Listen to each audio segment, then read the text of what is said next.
Stylish ছিল, যেমন আমাদের জাফর ইকবাল ভাই ছিল, আমরা দেখি নাই, উনি অনেক স্টাইলিশ ছিল। সালমান নো ডাউট অনেক স্টাইলিশ ছিল, বাট সুন্দর বলতে, সুদর্শন বলতে যা বোঝায় সাকিব হচ্ছে তা।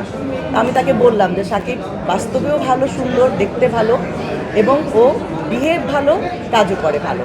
সো একটা মানুষ কিন্তু বড় হয় তার গুণে, যে কোনো মানুষ, সেটা আমি হই, আপনি হন, তার ব্যবহার, তার গুণে কিন্তু সে বড় হয়। ইন্ডাস্ট্রি যখন ভালো কিছু করছে অবশ্যই আমরা প্রাউড ফিল করি, আমরা চাই আমাদের ইন্ডাস্ট্রি আবার স্বর্ণযুগে ফিরে যাক। কিন্তু সিনেমা হল যে পরিমাণে শেষ হয়ে গেছে, এখন আমি মনে করি প্রত্যেকটা এরিয়া বেস যেভাবে মাল্টিপ্লেক্স হচ্ছে, মাল্টি স্টোর বিল্ডিং হচ্ছে, যদি তার মধ্যে সিনেমা যেভাবে গুলশান এরিয়াতে, বনানী এরিয়াতে আমাদের কোনো সিনেপ্লেক্সের নাই, এই মহাখালীতে এটা হওয়াটা আমাদের জন্য অনেক ইজি হয়েছে যে আমরা এখানে চলে আসি দেখতে।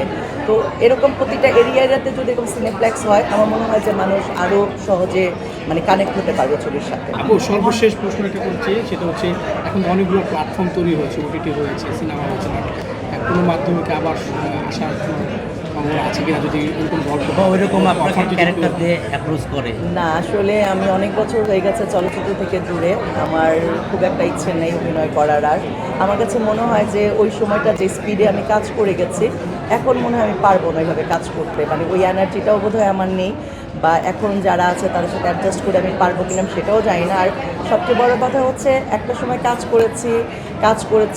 করে মানুষ আমাকে সম্মান দিয়েছে, সমাজ আমাকে চেনেছে, অনেকেই আমাকে জানে, চেনে। এখন আমি বিয়ে করেছি, আমার সংসার হয়েছে, আমার দুটা বাচ্চা আছে, আমার একটা ছেলে, একটা মেয়ে। আমার ছেলেটা গ্রেড 6-এ পড়ে, মেয়েটা গ্রেড 5-এ পড়ে, ওরাও বড় হচ্ছে।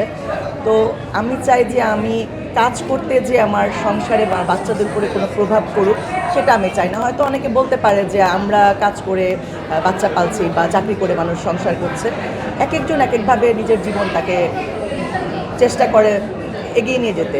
আমার কাছে মনে হয় যে কাজ, আমি যেভাবে ভালো কাজ করে এসেছি, যে টাইপের কাজ আমি করে এসেছি, যে ধরনের গল্পে আমি কাজ করে আসছি, সে ধরনের গল্প হয়তো আমি এখন আর পাবো না। বা আমি টিনেজার নায়িকা হিসেবে কাজ করে আসছি, এখন হয়তো করতে গেলে আমাকে ভাবি করতে হবে, মা করতে হবে।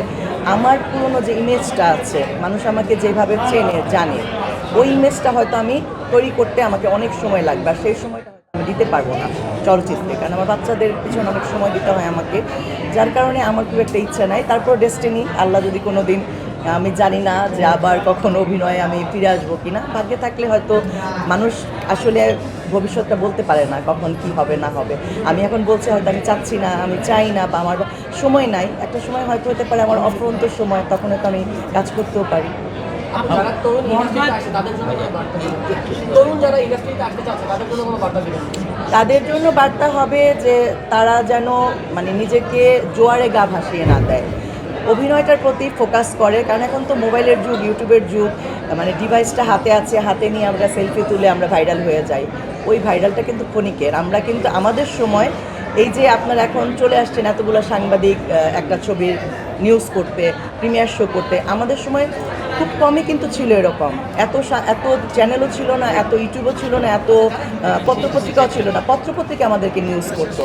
একটা ছবি হিট যখন হতো, একটা ছবি কয় সপ্তাহ চলছে সেটার উপরে কিন্তু ছবি হিট হতো, তাই না? এখন আমরা মুখে মুখে বলে ছবি হিট করে দেই, ছবি চলছে, ছবি চললেও আমরা বলি চলছে, না চললেও কিছু সংখ্যক লোক আমরা গল্প করে এটাকে বাড়িয়ে দিচ্ছে।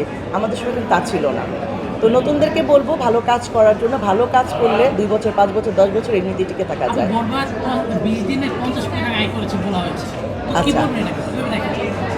আমি জানি না, প্রডিউসার বলতে পারবে এটা। আসলে 20 দিনে 50 কোটি টাকা আয় করতে পারে। এখন কিভাবে আয় করেছে সিনেপ্লেক্স থেকে, আমার আসলে আইডিয়া নেই। বরবাদ আমি দেখলাম নিউ ইয়র্কে বোধহয় চলছে, আমি কালকেই ফেসবুকে দেখলাম যে নিউ ইয়র্কে খুব ভালোভাবে দর্শক নাকি খুব পছন্দ করেছে।